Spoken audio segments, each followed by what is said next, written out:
আলোচনার সুবিধার্থে দ্বিতীয় অধ্যায়কে আমরা 3 ভাগে ভাগ করে এখানে আলোচনা করব। অর্থাৎ জৈব রসায়নের প্রথম অংশে থাকবে জৈব রসায়নের সূচনা, তারপরে হাইড্রোকার্বন এবং হাইড্রোকার্বনের জাতক।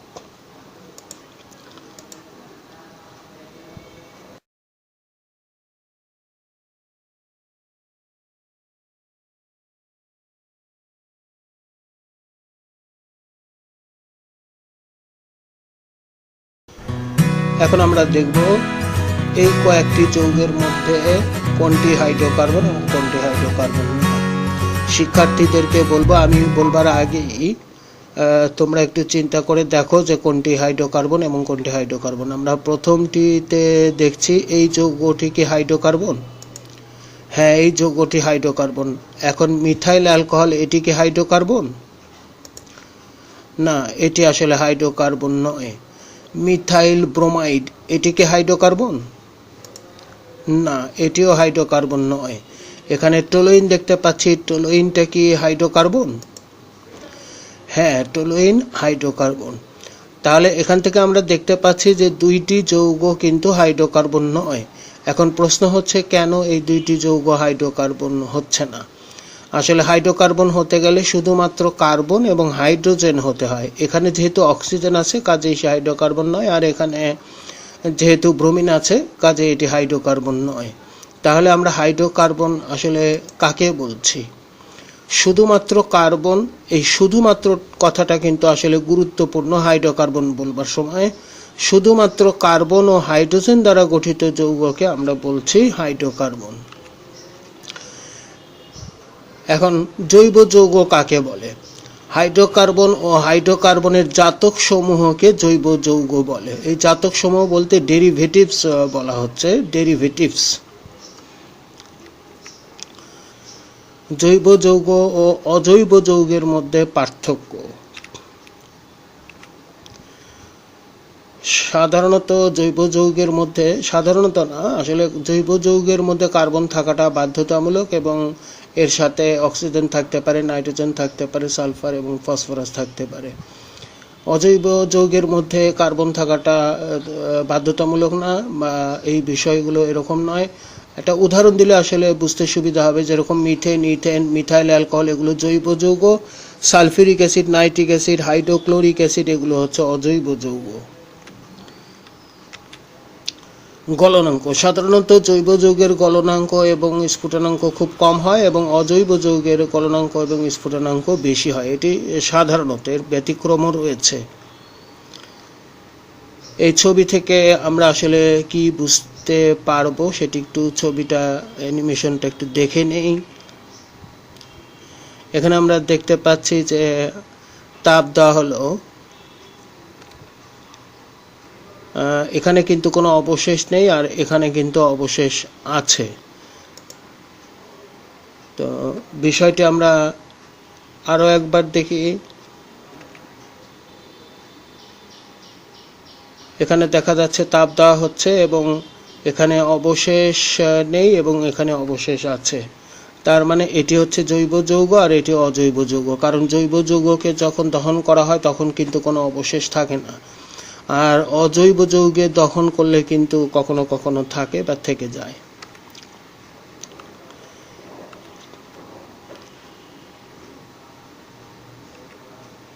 সমানুতা, আমরা এর আগেরটি যেটি দেখিয়েছি এবং এই দুটি আসলে পরস্পরের পরস্পরের সমানু। এই বাকিগুলোতে কিন্তু হাইড্রোজেন আছে। তো জৈব যৌগ সমানুতা প্রদর্শন করে, কিন্তু অজৈব যৌগ কিন্তু সমানুতা প্রদর্শন করে না। বন্ধন, জৈব যৌগগুলো সাধারণত সমযোজী বন্ধন আর অজৈব যৌগগুলো সাধারণত আয়নিক বন্ধন। প্রতি কথায় আমি সাধারণত এই কথাটা উল্লেখ করছি, অতএব বিষয়টি লক্ষ্য রাখতে হবে।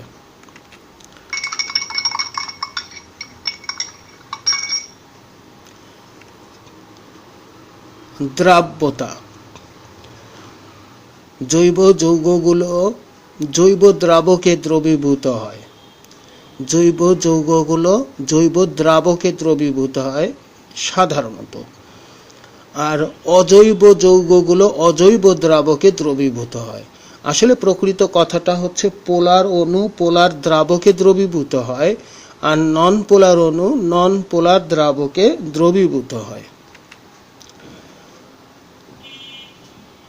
এখন আমরা যেটি দেখব সেটি হচ্ছে উদাহরণ সহ জৈব যৌগের শ্রেণী বিভাগ। আমরা জৈব যৌগের শ্রেণী বিভাগ দেখব।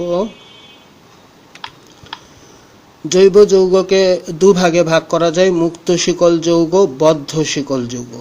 একটি কথা আগে বলে নেই, জৈব যৌগকে এই যে শ্রেণী বিভাগ করছি এগুলো অন্যভাবেও করা যায়, তো এটি আসলে ভালো, সেই জন্য এটি আমি বলছি। মুক্ত শিকল যৌগ, বদ্ধ শিকল যৌগ। মুক্ত শিকল যৌগ দুই প্রকার, একটি সম্পৃক্ত আর একটি হচ্ছে অসম্পৃক্ত। তো অসম্পৃক্ত মানে এই যে ডাবল বন্ড এখানে আছে, এটি হচ্ছে অসম্পৃক্ত। আর বদ্ধ শিকল যৌগ এটি দুই প্রকার, একটি হচ্ছে কার্বোসাইক্লিক আর একটি হচ্ছে হেটারোসাইক্লিক। কার্বোসাইক্লিক যৌগ আবার দুই প্রকার, একটা হচ্ছে অ্যালিসাইক্লিক আর একটি হচ্ছে অ্যারোমেটিক।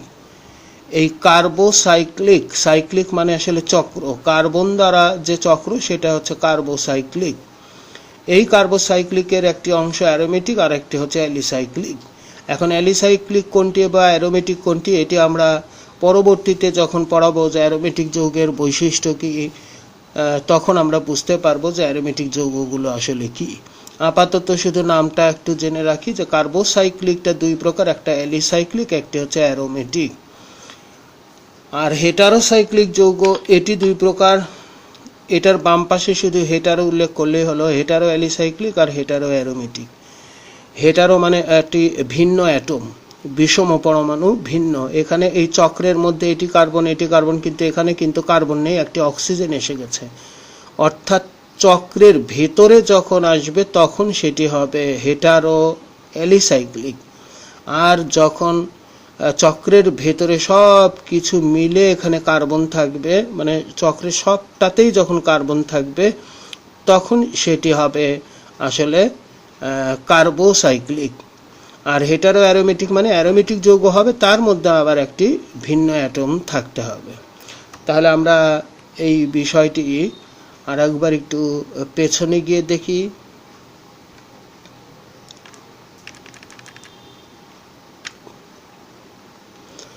জৈব যৌগ প্রথমত দুই প্রকার, একটি মুক্ত শিকল, একটি হচ্ছে বদ্ধ শিকল। মুক্ত শিকল দুই প্রকার, একটি হচ্ছে সম্পৃক্ত আর একটি হচ্ছে অসম্পৃক্ত। বদ্ধ শিকল দুই প্রকার, কার্বোসাইক্লিক, হেটারোসাইক্লিক। কার্বোসাইক্লিক দুই প্রকার, অ্যালিসাইক্লিক, অ্যারোমেটিক। আর হেটারোসাইক্লিক যৌগ এটি আবার দুই প্রকার, এটার বাম পাশে শুধু হেটারো বললেই হলো। তাহলে এখানে দেখতে পাচ্ছি হেটারো অ্যালিসাইক্লিক এবং হেটারো অ্যারোমেটিক। এখানে আমরা একটি প্রশ্ন দেখতে পাচ্ছি, এটাকে ফেনল বলা হয়। এখন প্রশ্নটা হচ্ছে এই যৌগটি কি হেটারো অ্যারোমেটিক নাকি অ্যারোমেটিক যৌগ? এটি দেখে মনে হতে পারে যে হেটারো অ্যাটম আছে, কাজেই এটি হেটারো অ্যারোমেটিক যৌগ। আসলে কিন্তু এটি হেটারো অ্যারোমেটিক যৌগ না, এটি আসলে অ্যারোমেটিক যৌগ। তো হেটারো অ্যারোমেটিক যৌগ কেন নয়? কারণ এই যে 6টি কার্বন আছে, এই কার্বনের একটি কার্বন বাদ দিয়ে যদি এখানে অক্সিজেন থাকতো বা নাইট্রোজেন থাকতো তাহলে সেটি আসলে হেটারো অ্যারোমেটিক হতো। অর্থাৎ এই বিষয়টা অনেক সময় ভুল হয়ে যায়, এই জন্যই এই কথাটি বলা যে হেটারো অ্যারোমেটিক যৌগটা হচ্ছে যে ওই সাইক্লিক যে কম্পাউন্ড থাকবে, যে চক্রটা থাকবে, সেই চক্রের ভেতরে যেন একটি হেটারো অ্যাটম থাকে। এই চক্রে কিন্তু হেটারো অ্যাটম নেই, এটি বাহিরে আছে, কাজে এটি কিন্তু আমরা বলতে পারি অ্যারোমেটিক যৌগ। তো আমরা পরের অংশে যাই। আমরা জৈব যৌগের শ্রেণী বিভাগ পড়েছিলাম, এখন হাইড্রোকার্বনের শ্রেণী বিভাগ। তো জৈব যৌগের ক্ষেত্রে আমরা কিন্তু বিষয়টি দেখেছি যে বিভিন্ন অ্যাটম থাকতে পারে, অক্সিজেন, নাইট্রোজেন, কিন্তু হাইড্রোকার্বন বলতে শুধুমাত্র কার্বন আর হাইড্রোজেন। কাজেই হেটারোসাইক্লিকের ক্ষেত্রে এটি থাকবে না। তাহলে আমরা বুঝতে পাচ্ছি যে বিষয়টি হাইড্রোকার্বনের ক্ষেত্রে কিন্তু এটি চলে গেল। তাহলে আমাদের হাইড্রোকার্বনের শ্রেণী বিভাগ ঠিক আগের মতো এই দুটি থাকলো এবং পরে এই দুটি থেকে গেল। অ্যালিফেটিক ও অ্যারোমেটিক যৌগের মধ্যে পার্থক্য। কার্বন শিকল মুক্ত অবস্থায় থাকে অ্যালিফেটিক যৌগে, আর অ্যারোমেটিক যৌগে চাকরিক আকারে থাকে। 4n+2 সংখ্যক পাই ইলেকট্রন থাকা বাধ্যতামূলক নয়, আর এখানে 4n+2 অর্থাৎ হাকেল সংখ্যক পাই ইলেকট্রন থাকা বাধ্যতামূলক। এখানে n এর মান 0 হতে পারে, 1 2 3 হতে পারে। তো পাই ইলেকট্রন যদি থাকে তাহলে অ্যারোমেটিক যৌগে সাধারণত পাই ইলেকট্রন থাকে। এই অংশটি আসলে অ্যারোমেটিক যৌগের বৈশিষ্ট্য যখন পড়াবো তখন এই বিষয়টি আবার পরিষ্কারভাবে বোঝা যাবে। আপাতত সেই ব্যাখ্যাতে গেলাম না, পরবর্তীতে এইটি দেখলে সহজেই বোঝা যাবে। আরেকটি কথা হচ্ছে যে সমতলীয় বা অসমতলীয় হতে পারে অ্যালিফেটিক যৌগ, কিন্তু অ্যারোমেটিক যৌগের একটি শর্ত হচ্ছে যে এটি কিন্তু সবসময় একটা সমতলীয় চাকরিক কাঠামো থাকতে হবে অ্যারোমেটিক যৌগ হতে গেলে। ক্যাটিনেশন, কোনো মৌলের একাধিক পরমাণু নিজেদের মধ্যে নানাভাবে যুক্ত হয়ে বিভিন্ন দৈর্ঘ্যের সরল বা শাখায়িত শিকল অথবা চাকরিক কাঠামো গঠনের ধর্মকে ক্যাটিনেশন বলে।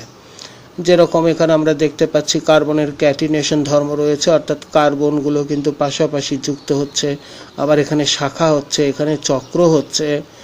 অন্য কোনো মৌলের ক্ষেত্রে কিন্তু এমনটা ঘটে না। যেরকম আমরা যদি চিন্তা করি যে এখানে অক্সিজেন অক্সিজেন অক্সিজেন এইভাবে কিন্তু যুক্ত হয় না কখনো। এখানে হয়তো নাইট্রোজেন নাইট্রোজেন নাইট্রোজেন এরকম করে কখনো হয় না, একমাত্র কার্বনই কিন্তু এরকম ক্যাটিনেশন ধর্ম প্রদর্শন করে। আর একটি কিছু মাত্রায় ক্যাটিনেশন একটু প্রদর্শন করে, সেটি হচ্ছে সিলিকন। সিলিকনও সামান্য মাত্রায় ক্যাটিনেশন ধর্ম প্রদর্শন করে। কার্বন মৌলের অধিক সংখ্যক যৌগ গঠনের কারণ ব্যাখ্যা করো। আসলে জৈব যৌগ যে অধিক সংখ্যায় হয় সেই কথাটি আসলে একটু অন্যভাবে বলা হচ্ছে যে কার্বন মৌলের অধিক সংখ্যক যৌগ গঠনের কারণ জৈব যৌগে কার্বন থাকাটা বাধ্যতামূলক। তাই কার্বনের যদি মৌলের যদি যৌগ অনেক হয় তাহলে জৈব যৌগ অনেক হবে। কাজে দুটি প্রশ্ন কিন্তু একই প্রায়। তো জৈব যৌগের প্রাচুর্যতার কারণ কার্বনের ক্যাটিনেশন ধর্ম, জৈব যৌগের সমনতা ধর্ম, আর জৈব যৌগের পলিমারকরণ। অর্থাৎ আমাদের যে ক্যাটিনেশন ধর্ম আছে কার্বনের, এটার জন্যই আসলে জৈব যৌগের পরিমাণটা এত বেশি। আবার জৈব যৌগের সমনতা ধর্ম দেখা যায়, এটিও আমরা আলোচনা করব সমনতাটা কি। আর হচ্ছে জৈব যৌগের মধ্যে পলিমারকরণ ঘটে, যেটি অজৈব যৌগে কিন্তু এরকম ঘটে না। ফুলারিন দেখতে খানিকটা এরকম, এখানে প্রত্যেকটাতে কিন্তু আসলে কার্বন। এখানে একটা ছবি দিয়েছি, এটা টোটালটাই আসলে কার্বন। তো কার্বন যে ক্যাটিনেশন ধর্ম প্রদর্শন করে তার একটি উদাহরণ হলো ফুলারিন। এটি 60টি কার্বন পরমাণু দ্বারা গঠিত। প্রতিটি কার্বন পরমাণুতে sp2 হাইব্রিডাইজেশন ঘটে। এইরূপ 60টি কার্বন পরমাণু পরস্পরের সাথে যুক্ত হয়ে এমন কাঠামো সৃষ্টি করে যে তা ফুটবলের মতো দেখায়। এর আণবিক ভর তাহলে 720। যেহেতু 60টি তাহলে 12 দিয়ে গুণ করলে আমরা 6 12 72, 720টিই পাই। সুতরাং ফুলারিন হচ্ছে কার্বনের একটি ত্রিমাত্রীয় পলিমারীয় রূপভেদ।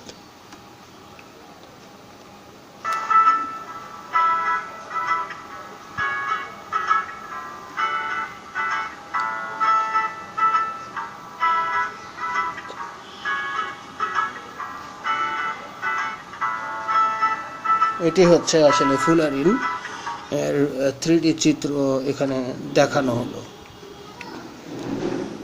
জৈব যৌগের বন্ধন প্রকৃতি। জৈব যৌগে সাধারণত সমযোজী বন্ধন বিদ্যমান। সমযোজী বন্ধন ব্যাখ্যার জন্য দুইটি তত্ত্ব রয়েছে, একটি হচ্ছে ইলেকট্রনীয় তত্ত্ব আর একটি হচ্ছে অরবিটাল অধিক্রমণ তত্ত্ব। ইলেকট্রনীয় তত্ত্ব, বিজ্ঞানী লুইস সমযোজী বন্ধনের ইলেকট্রনীয় মতবাদ প্রকাশ করেন। এ তত্ত্ব অনুসারে মিথেনকে নিম্নরূপে প্রকাশ করা হয়। এখানে আমরা দেখতে পাচ্ছি দুটি করে ডট দিয়ে সমযোজী বন্ধন দেখানো হয়েছে। বন্ধন চ্যাপ্টারে, প্রথম পত্রের বন্ধন চ্যাপ্টারে এগুলো আলোচনা অলরেডি করা হয়েছে। অরবিটাল অধিক্রমণ তত্ত্ব, অযুগ্ম ইলেকট্রনধারী দুইটি অরবিটাল পরস্পর অধিক্রমণের ফলে সমযোজী বন্ধন সৃষ্টি হয়। অর্থাৎ দুইটি অরবিটালের যখন অধিক্রমণ ঘটবে তখনই সমযোজী বন্ধনের সৃষ্টি হয়। ইলেকট্রন দুইটির স্পিন বিপরীতমুখী থাকে। অধিক্রমণের মাত্রা যত বেশি হয় বন্ধনটি তত দৃঢ় হয়। অর্থাৎ ওভারল্যাপিং যত বেশি হবে, অধিক্রমণ যত বেশি হবে, ওভারল্যাপটা যত বেশি হবে, ওই বন্ধনটা তত বেশি শক্তিশালী হবে। অধিক্রমণের ধরন অনুসারে দুই ধরনের বন্ধনের সৃষ্টি হয়, যা তার সিগমা বন্ধন এবং পাই বন্ধন। সিগমা বন্ধনটা কি? দুইটি অরবিটালের সামনাসামনি বা মুখোমুখি অধিক্রমণের ফলে যে বন্ধন সৃষ্টি হয় তাকে সিগমা বন্ধন বলে। বিষয়টি আরেকবার বলছি যে দুইটি অরবিটালের সামনাসামনি অধিক্রমণের ফলে যে বন্ধন সৃষ্টি হয় তাকে সিগমা বন্ধন বলে। এখানে এস অরবিটাল দুইটি পাশাপাশি এসে যাচ্ছে, এস এবং পি অরবিটালের অধিক্রমণ হচ্ছে, পি এবং পি অরবিটালের অধিক্রমণ হচ্ছে।